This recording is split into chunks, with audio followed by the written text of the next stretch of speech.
और जी सबसे पहले मेरा यही सवाल है कि आज के समय में 2-4 मुद्दे हैं जो बड़े ही लोग उसके गौर से सुनना चाह रहे हैं, जानकारी लेना चाह रहे हैं। सवाल सबसे बड़ा यही है कि पहला मेरा यही सवाल रहेगा कि राम रहीम बाहर निकल गए हैं, आप इसको कैसे देख पा रहे हैं? देखिए, अपराधी बाहर होंगे और इनके तो गुरु हैं, बीजेपी वालों के, नरेंद्र मोदी के गुरु हैं वो। राम रहीम हो, आसाराम हो, ये तो पैर छूते हैं सारे बीजेपी वाले उसके। और अपराधियों को बाहर ला रहे हैं क्योंकि हरियाणा में चुनाव है। जब जब चुनाव होता है देश में, तब तब ये अपराधी राम रहीम बाबा हो या कोई हो, ये बाहर आते हैं ताकि उनके अनुयायियों से वोट ली जा सके। बाकी कुछ नहीं है, क्योंकि देश में ऐसे ऐसे लोग पड़े हैं जेलों के अंदर जिनकी सज़ा भी पूरी हो चुकी है, वो बाहर नहीं आ रहे हैं। और ये हर दूसरे तीसरे महीने बाहर आ जाता है। 255 दिन की पैरोल और वो फरलो क्या होती है वो मिल चुकी है। क्यों दी जा रही है अपराधियों को? एक ही व्यक्ति पर मेहरबान क्यों? कौन अधिकारी है वो? कौन मंत्री है जो पास कर रहा है बार बार? क्या चाहता है वो? तो ये है सारा किस्सा, राजनीति से प्रेरित है ये पूरा मामला राजनीति से और मोदी और अमित शाह की सलाह से। अच्छा, आप इसको कैसे देख रहे हैं कि आप भी ऐसा ही मानते हैं कि चुनाव से पहले जो है इस तरीके से? अरे यार, पंजाब में चुनाव हुआ था तब पहले आए थे, हिमाचल में चुनाव हुआ था तब पहले आए थे, लोकसभा का चुनाव है तब पहले आए थे, अब हरियाणा में चुनाव है तो पहले आ रहे हैं। मैं क्या मान रहा हूँ सारा देश जानता है। और फिर चुनाव खत्म होते हैं, चुनाव खत्म चला जाएगा अंदर। ये तो जेल में जैसे कोई पैसे वाला व्यक्ति विदेशों में वो जाता है ना घूमने सैर करने, ये तो जेल में ऐसे जाता है, बाकी तो बाहर रहता है। अरे जिसने अपराध कर दिया हो, बेटियों के साथ दुराचार किया हो, वो कहाँ रहना चाहिए? ये तो आप भी जानते हैं, सारा देश जानता है कि कहाँ रहना चाहिए। जेल के अंदर रहना चाहिए, तो जेल से बाहर क्यों है? तबीयत का हवाला बताते हैं। अरे देखिए, चाहे नेता हो चाहे अब वैसे कोई अपराधी हो, जब ये जेल जाते हैं इनकी तबीयत बहुत जल्दी ख़राब हो जाती है, और जेल से बाहर रहते हैं तो इनकी तबीयत कभी ख़राब नहीं होती। अरे तबीयत ख़राब हो गई तो जेल से बाहर निकाल दो। और जिस बेटियों के साथ दुराचार किया है, जिनको मार दिया गया है, वो परिवार कहाँ जाए? उनके साथ क्या है तुम्हारा वो व्यवहार? क्या है सरकार की सहानुभूति उनके प्रति? कि उनके प्रति ये सहानुभूति है कि उनकी बेटियों के साथ दुराचार हुआ, उनकी बेटियों की हत्या कर दी गई, और अपराधी को सरकार सरकारी मेहमान बना करके बाहर घुमा रही है। ये है सरकार की नीति। इसमें भी सरकार को ही लपेट रहे हैं। अरे और किसकी है? सरकार ही तो निकालती है बाहर। और किसने निकाला है? सुप्रीम कोर्ट का आदेश है क्या इसे बाहर निकाल दो? बताओ ना, सरकार की वो है, क्यों नहीं निकला? मनीष सिसोदिया कितना, वो क्या नाम है उसका, सत्येंद्र जैन, एक आम आदमी पार्टी का है, वो कितने दिन से बीमार है, उसका वजन ही 35 किलो रह गया था, तब भी उसको बाहर नहीं निकाल पा रहे। और ये हट्टे कट्टे, कहाँ तबीयत खराब है? और अगर तबीयत खराब है तो हॉस्पिटल भेजो। सरेआम घूमने से कौन सा तबीयत ठीक हो रही है? बीमार होगा तो हॉस्पिटल जाएगा, हैं? चलिए ठीक है ताऊ जी, ये तो हम जो है राम रहीम और आसाराम आ रहे हैं कि बाहर निकल रहे हैं, तो उस पर जो है राजनीति की जा रही है और राजनीति का मसला है। लेकिन सवाल इस वक्त जो है, दो मसले और भी जो हैं जो बड़े गंभीर तौर पे देखे जा रहे हैं। एक तो जब से हिंडनबर्ग जो रिपोर्ट आई है तब से लेकर के ये सुर्खियां बनी हुई है कि सेबी प्रमुख भी जो हैं कहीं ना कहीं उसके अंदर संलिप्त पाई गई हैं। आप इस मसले को कैसे देख पा रहे हैं? देखिए, हिंडनबर्ग रिपोर्ट जो आई है, हिंडनबर्ग ने जो आरोप लगाए हैं वो या तो अडानी पर लगाए हैं या सेबी पर लगाए हैं। उसने भारत सरकार को कुछ नहीं कहा, उसने नरेंद्र मोदी को कुछ नहीं कहा, उसने बीजेपी को कुछ नहीं कहा।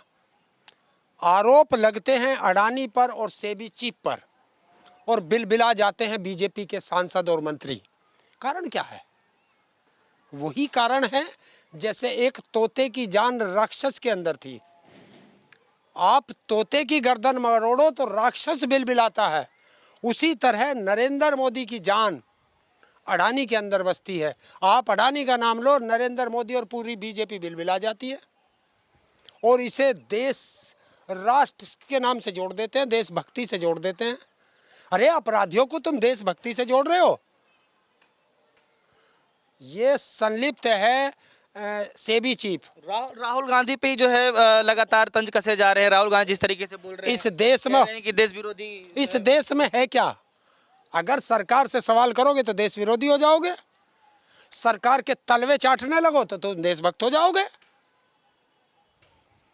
मैं ये कह रहा हूं, एक उद्योगपति को क्यों बचाने के लिए पूरी सरकार खड़ी हो जाती है। चलिए, नरेंद्र मोदी और उसका जो रिश्ता है वो तो है, जो बीजेपी के सहयोगी दल हैं वो पहले बाहर आके निकल के बोल रहे हैं। देश के प्रधानमंत्री ने कोई जवाब दिया? देश की वित्त मंत्री बोली? देश का गृह मंत्री बोला? नहीं बोला ना, के निकल के कूदते फिर रहे हैं। क्यों? इन्हें क्या पता? ये जानते हैं। और जो सवाल कर रहा है उसे ये देशद्रोही बता देते हैं। अगर सवाल करना सत्ता से देशद्रोही है तो फिर तो पूरा देशद्रोही है। चाटुकार नहीं बनेंगे, तलवे चाटने वाले नहीं बनेंगे। जनता के मुद्दों पर सरकार से सवाल जब तक जिएंगे ऐसे ही करेंगे। अच्छा ताऊ जी, एक तरफ जो है हिंडनबर्ग ईडी का मामला जो है चल रहा है। राहुल गांधी जी जब बोलते हैं उसके अगले दिन ही मीडिया में सब तमाम खबरें चलने लग जाती हैं कि बहुत जल्द कभी भी राहुल गांधी जी को ईडी जो बुला सकती है पूछताछ के लिए, चाहे भले ही सन 2022 जो है पुराना वाला ही मामला क्यों ना हो। आप इसको कैसे देखें? राजनीति है, जाएंगे, कोई बात नहीं। उसने पहले ही कह दिया, जब चाहे जब बुला लो, जब चाहे ईडी सीबीआई इनकम टैक्स आ जाओ, चाय बिस्किट तैयार है, सबका स्वागत है। देश देख रहा है कि जब जब नरेंद्र मोदी फंसता है, एक ईडी और सीबीआई और इनकम टैक्स को आगे करता है। अब इसमें कोई दो राय नहीं है, पूरा देश जान चुका है कि इनके पास जनता की समस्याओं का समाधान भारत सरकार और नरेंद्र मोदी के पास नहीं है। इसीलिए उनसे बचने के लिए ये ईडी और सीबीआई का इस्तेमाल करते हैं। लेकिन ताऊ जी, बीजेपी भी इस बात को लेकर कटाक्ष कर रही है कि राहुल गांधी जी और उन कांग्रेस पार्टी जो है वो टूल किट पे राजनीति कर रहे हैं। उनके अंदर भी जो है झूठ की टूल किट है, कुछ भी गुमराह करते हैं। और दूसरे तरफ ये भी कहा जा रहा है कि राहुल गांधी जी इससे पहले भी कई बार जो है जोर लगा चुके हैं और कुछ साबित नहीं हो पाया था। इस बार भी जो है फॉल्स साबित कौन करेगा? जब तुम बिल्ली को ही दूध की रखवाली बैठा दोगे तो साबित कैसे करोगे? सेबी की जो डायरेक्टर है, चीफ है, वो खुद उस अडानी के उसमें पार्टनर है, उसमें संस्था में, और उसी की जांच वो करेगी। क्या चोर अपने खिलाफ चोरी के सबूत देगा? चोर से ही कह रहे हो कि तू अपनी जांच कर ले। लेकिन वो तो कह रही है सेबी चिप की पूरा जीवन यापनी जो है, चाहे फाइनेंशियल चाहे किसी तरीके से, हस्बैंड वाइफ दोनों का खुली किताब है, उसमें छुपाने लगा ही नहीं कुछ। क्यों नहीं बताया इसने सुप्रीम कोर्ट को? क्यों नहीं बताया इसने सुप्रीम कोर्ट को कि मैं इसकी जांच नहीं कर सकती क्योंकि इसमें मेरा भी पैसा लगा हुआ है? बताया इसने सुप्रीम कोर्ट को जब सुप्रीम कोर्ट ने इसे जांच के आदेश दिए थे? इसने आज तक बताया?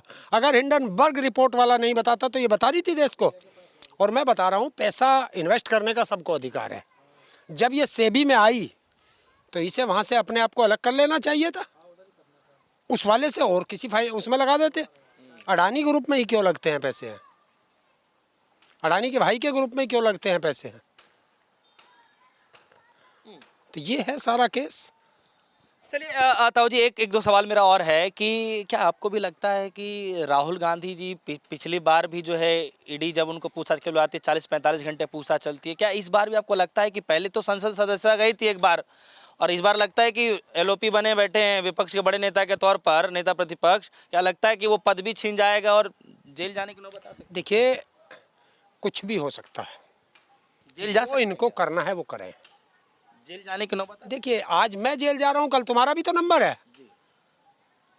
ये जो भारत सरकार है, इसमें जो प्रधानमंत्री की कुर्सी है या सरकार है, ये परमानेंट तो है नहीं, ये राजा की कुर्सी तो है नहीं, ये तो जनता की 5 साल में दी जाती है।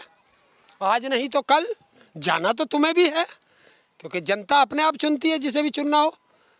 तो कल अगर आप जाओगे और दूसरा आएगा तो वो तुम्हारे साथ क्या हाल करेगा तो बता दो। ना इसके घर ईडी आएगी, ना इसके घर सीबीआई आएगी, कुछ नहीं होगा, कुछ नहीं आएगा, क्योंकि ईडी के जो अधिकारी हैं वो भी समझ गए हैं माहौल बदल रहा है। ये ध्यान। राहुल गांधी जी ने तो पहले ही ट्वीट करके जानकारी दे दिया था हरिंदर ताऊ जी, आज से ठीक नहीं, 11-12 दिन पहले ही। तब दिया था, तब था, ईडी को आदेश दिया गया था, फिलहाल वो रोका गया है और ईडी के कुछ अधिकारियों ने मना कर दिया है कि ये गलत है। अच्छा, एक सवाल और भी है, फिर मैं जो है दूसरे मसले पे आऊँगा, एक दो सवाल में ख़त्म करूँगा। एक सवाल ये है हरिंदर ताऊ जी कि क्या लगता है कि आने वाले समय में 2-3 राज्यों में चुनाव होने वाला है, क्या लगता है कि राहुल गांधी जी के इमेज पर जो है कुछ फ़र्क पड़ेगा इन सब चीज़ों से? देखिए, इमेज नहीं, इससे कोई इमेज पे फर्क नहीं पड़ता। देखिए, जनता चुनाव लड़ती है, नेता चुनाव नहीं लड़ते। और इस बार अभी आपने 24 का चुनाव देखा हो, ये जनता चुनाव लड़ रही थी। अब हरियाणा में है, जनता चुनाव लड़ रही है, उसमें महाराष्ट्र में जनता चुनाव लड़ रही है, वो झारखंड या छत्तीसगढ़ कौन सा है उसमें जनता चुनाव लड़ रही है। तो इसमें ये क्या होगा? इसमें ये होगा अगर राहुल गांधी को छेड़ा तो जो इन्हें 1-2 सीट मिल रही थी वो भी साफ हो जाएगी बीजेपी की। हाँ, चलिए, एक आखिरी सवाल है मेरा ताऊ जी, और बड़ा गंभीर मसला है आज के समय में। सबसे ज़्यादा जो है लोग बाग गुस्से में है, रोष में है, जो कोलकाता के अंदर एक जो है डॉक्टर महिला के साथ जो दरिंदगी हुई है उसको लेकर के। मेरा पर्सनल ओपिनियन है, हरिंदर ताऊ जी इस मसले को कैसे देख रहे हैं? दरिंदगी है। और अगर हमारी बेटियां हॉस्पिटल में भी सुरक्षित नहीं हैं तो हम उन्हें पढ़ने के लिए कैसे, उनका परिवार अपनी बेटियों को पढ़ने के लिए भेजेगा? ये तो रामराज है इस देश में।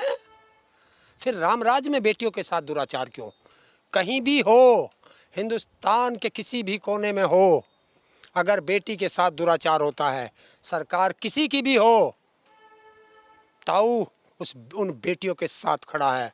सरकार किसी की भी हो, या तो वे उसे सजा दें, और ऐसी सजा मिलनी चाहिए दुराचारियों को कि एक नजीर बने, तब बेटियों के साथ दुराचार रुक सकता है। वरना यही काम होगा जो राम रहीम के साथ हो रहा, यही होगा।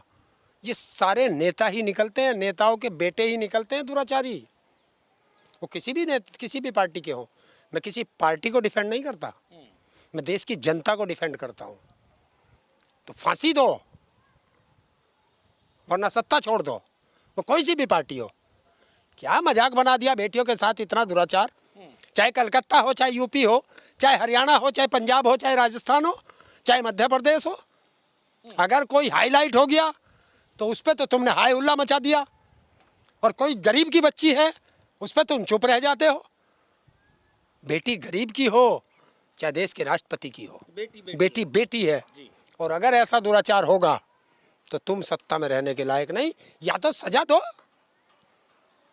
ऐसी सजा दो ऐसे दुराचारियों को कि कभी जीवन में जो भी ऐसा कृत्य करने की सोचे पहले कांप जाए, उसकी पुश्तें भी कांप जाएं।